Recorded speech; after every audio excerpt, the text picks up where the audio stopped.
I have been authorized to say, and we've submitted this to the Commission, that the Maryland State's Attorney's Office, as you know, has this matter. And they have indicated to us, and they have authorized us to confirm to you, that they are seriously considering recommending to us a pretrial diversion program as a means of resolving these private-initiated summons matters. We are optimistic that it will be resolved that way.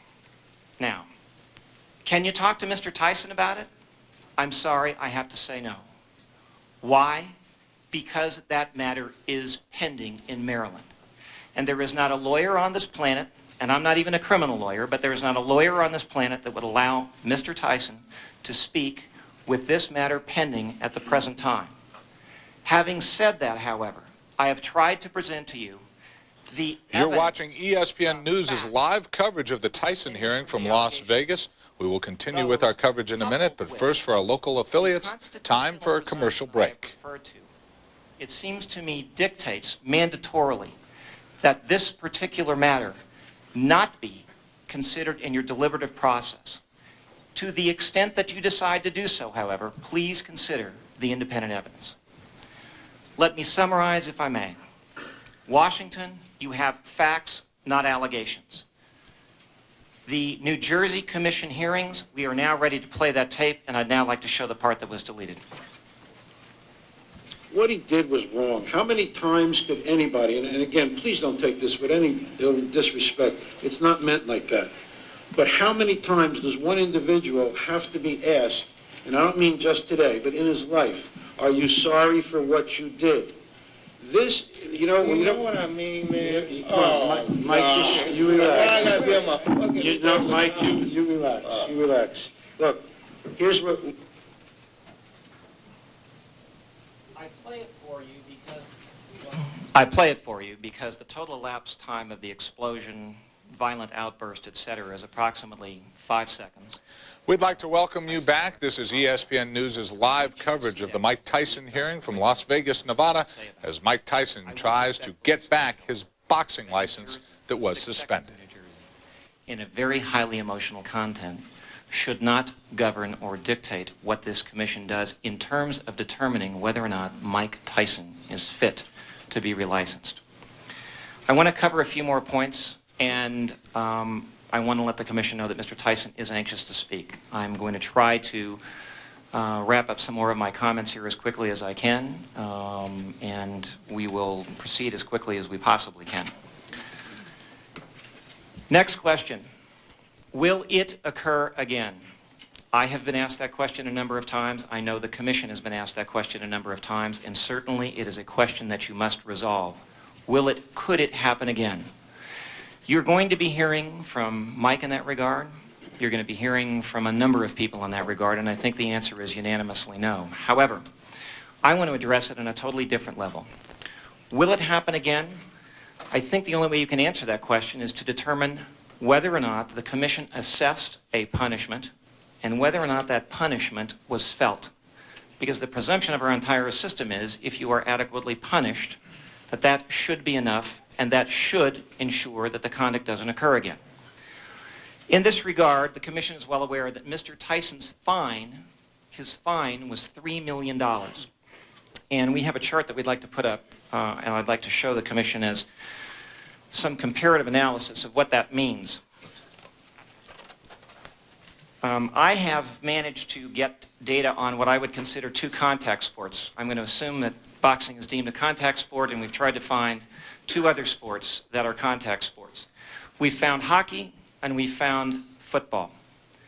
I think what you will see here is that the combined fines of football and hockey for the entire 1966 and 1967 seasons combined of every player,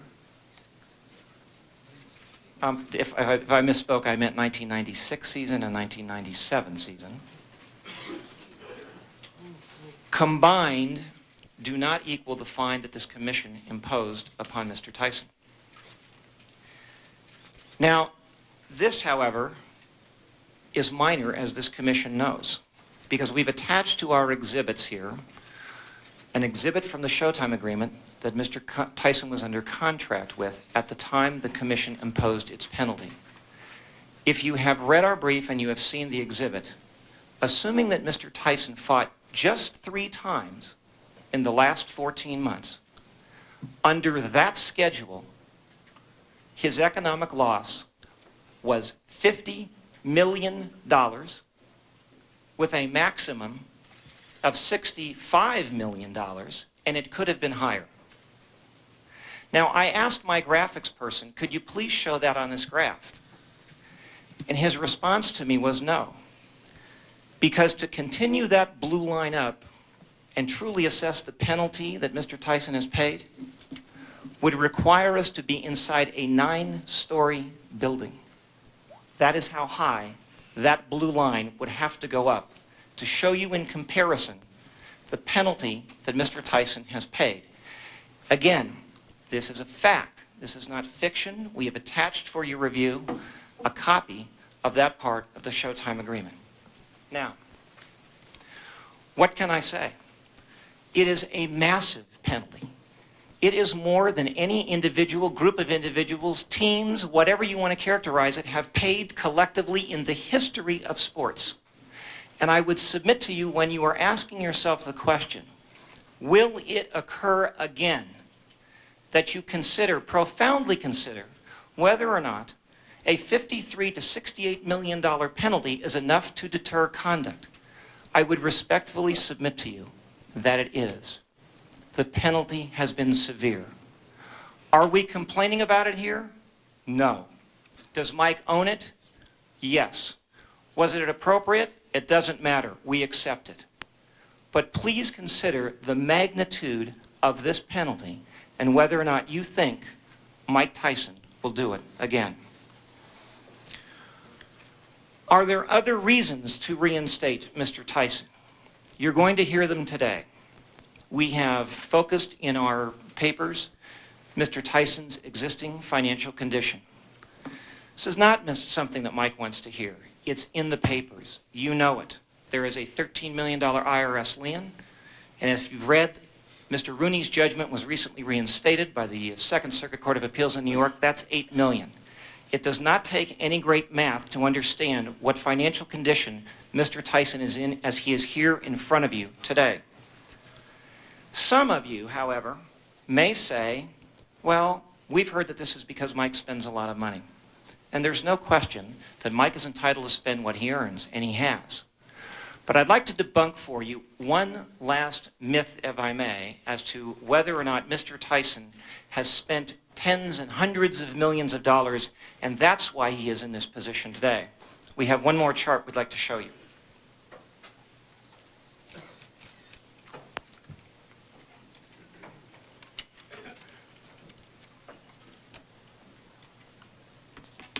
What you're about to see is a chart with respect to Mr. Tyson's last fight with Evander Holyfield. It's public record that the purse agreement that is on file with the Nevada State Athletic Commission showed that Mr. Tyson, quote, received a $30 million purse. I, my partners in my law firm, represent Mr. Tyson in an action pending in the Southern District of New York, wherein, as many of you know, Mr. Tyson has sued Mr. King. This chart, in part, reflects this, but I'd like to show you what we're talking about and how we got there. Pursuant to an agreement dated December 1995 that Mr. Tyson was walked into, and I will say no more than that, other than he was walked into it without the benefit of legal counsel or any independent financial advisor at all. And this commission is going to have to make a determination as to the propriety of this agreement, of this very agreement, under the rules of the Nevada State Athletic Commission. The $30 million was divided up as follows. Don King, $9 million. And I don't want to in any way, shape, or form suggest that that is all that Mr. King made off that fight. That's just what he got out of Mr. Tyson's purse. John Horn, $3 million. Rory Holloway, $3 million. The commission, and we don't complain about it, it's just a fact, another $3 million. Training expenses, a little over 2.5. Taxes, 4.3. What is Mr. Tyson left with of a record, the largest purse he's ever received in his life? $5.2 million. Not an inconsequential sum of money, but less than 18% of the purse. Why am I raising this? This formula was applied to every one of Mike Tyson's fights that occurred in this state since 1995. You can do the math as to how much he received. This formula was also applied, and I honestly believe this, without the knowledge of a single one of the members on this commission, because I have checked, and the so-called 1995 purse agreement was not filed with the State Athletic Commission. All I am asking for is that this commission, in its deliberative process, now consider extending some protection to Mike Tyson. He has suffered financially, massively. Others have participated in this largesse in many degrees more than Mr. Tyson under the auspices of this very commission. Not knowingly, but it's happened. And I would request that the commission please consider this data and these facts in your deliberative process. Finally, and I'm going to let Mike speak next, are there other reasons to consider reinstatement? Let me ask you something about this before they take it away. We noticed that Don King 30 of 30. 30. Oh, Yeah, he took it on the gross. on the gross of 30. Yeah, 30 he did million. not take it less the penalty. He took it on the gross. So they didn't take the $3 million out first, or 27 million, and take the 10% off and 30%. Sadly not. Okay. Well, this is not the place, and it really isn't about Mr. King, and certainly Mr. King isn't. That's okay. I just wanted clarification. But there is more to this, needless to say. Finally, are there other reasons to reinstate Mr. Tyson? Yes, and you will hear them today. I would submit to you that Mr. Tyson has changed his life. He has significantly changed his life.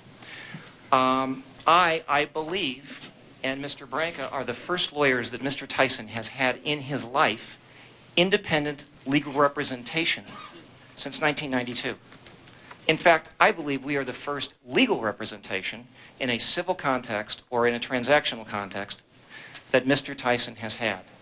He is doing his best to change his life.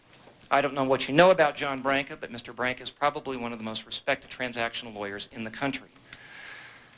Michael Carlin, his resume speaks for itself, but it is also the first time we believe that Mike has had truly independent financial advice. There are others in this room, Jeff Wald, to name just one, Shelley Finkel, who are doing their best to advise him in the arena of boxing and under these somewhat difficult times. But there is a new team, a significantly different team that appeared before you in July of 1997. The tenor's hopefully different. The content is hopefully different. And the same is true of Mike Tyson's personal life. I'm going to have some closing things to say.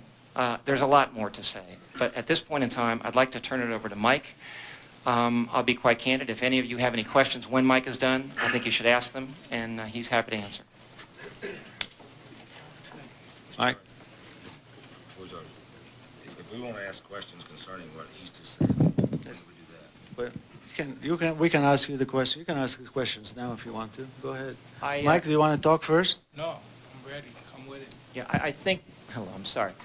I can't tell if this mic is on. I think what we'd like to do, Mike has submitted a written statement to you, an apology. You've seen it on video, you've got it in writing. I think what we would like to do, because I think the commission probably has questions of Mr. Tyson, to ask them and ask them now. I would respectfully request, once again, that you not ask about Maryland. This is not a judicial proceeding. Mr. Tyson is absolutely positively not invoking any Fifth Amendment rights because he need not do so. He can just respectfully decline to answer.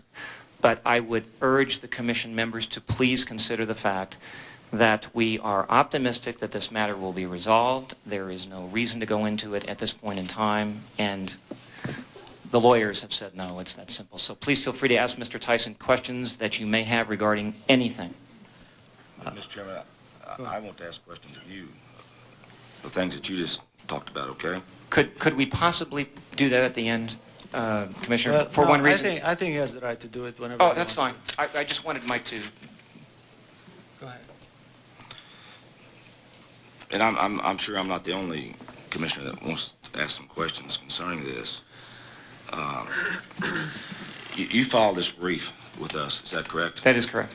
Yesterday. That is correct. We got that about noon yesterday. That's correct. Do you know what, could you tell us what Mr. Tyson was convicted of last year? I'm sorry, what he was convicted of? What the charges were in this commission? Unsportsmanlike conduct. And what was the penalty? Revocation. And payment of the fine and administrative costs associated with the investigation. Okay. And you made the comment when you were talking that he was banned for 1 year. I don't understand that comment. If you know the penalty was revocation. I apologize for misspeaking. Hyperbole is a problem all lawyers have. To the extent I overspoke, I apologize. It is what I said it is. Well, that goes back to what you filed yesterday.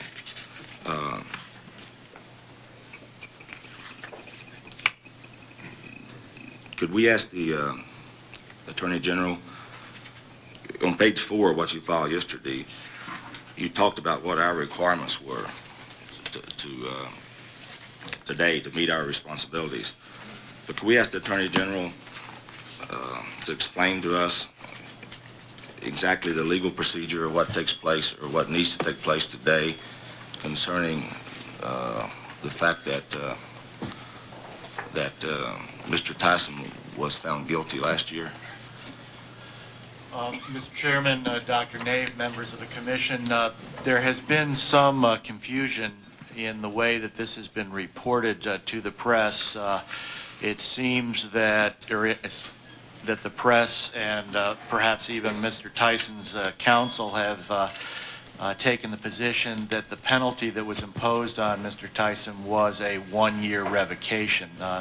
That, in fact, is not the case. What this commission did last year was to revoke Mr. Tyson for life. And so when anyone makes the presumption that the year has been served, his time is up, it's time to let him back because he served that year, that would be incorrect. The other point in page 4 that you point out that Mr. Tyson's counsel has basically set forth the things that have to be reviewed when an initial licensee is coming before the commission to determine whether they should be initially licensed. Again, what we are doing in this case is somewhat different. Essentially, Mr. Tyson is coming back to this commission and asking the commission to reduce the penalty that was imposed upon him a year ago.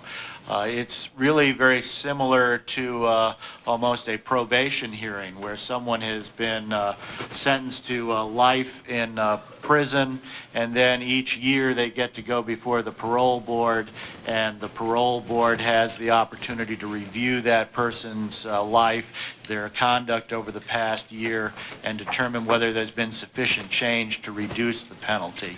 And that is the proceeding today, is that Mr. Tyson is to convince this commission that over the course of the last year, his life has changed to the extent that the penalty that was imposed a year ago should be reduced. Could I possibly respond briefly? Our presentation was geared to precisely that. The legal question is one that Mr. Hendrick and I had occasion to discuss the other night, and with the highest regard to your office, at least on behalf of Mr. Tyson, we take a slightly different position. Whether or not we need to quibble about that in this hearing is something that we can resolve later. But it is Mr. Tyson's position, so we're clear, that this is an administrative body and that he is seeking to be relicensed. because his license has been revoked. And the way we read the statutes is that in order for this body here to determine relicensing, there has to be a showing, as Mr. Haight just said. However, we believe, and I want to stress this, and I'm happy to talk to Mr. Haight about this later, that this commission has to make its decision on substantial evidence. I know Mr. Haight disagrees with that, and I know Mr. Hendrick does, and I'm happy at the first break to cite to both of them the administrative act of this state wherein we believe that is true. Now, I don't expect you to listen to me because the Attorney General's office is your counsel. But I would like the opportunity at some point, perhaps at the first break, for us to share our thoughts with Mr. Haight and with Mr. Hendrick in this regard. So, to answer your question, Dr. Nave, it may well be that there is a slight dispute, hopefully courteous, between us as to what the appropriate standard is. So you stand by page 4? I do stand by page 4. And then you stand by page 6? Particularly the first full paragraph in the middle of the page. Yes. Does the Attorney General, could you give us an opinion on page 6?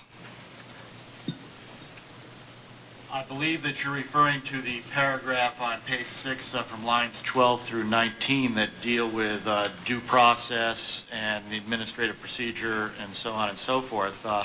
I think that in a general sense that would obviously apply to any hearing. I think that what Mr. Kinsella has indicated is the difference of opinion between the Attorney General's office and his office is that under the statute of Chapter 467 of the Nevada Revised Statutes, it states that the mere fact that Mr. Tyson was found to have committed unsportsmanlike conduct last year is sufficient basis alone to deny him a relicensure or a reinstatement at this time.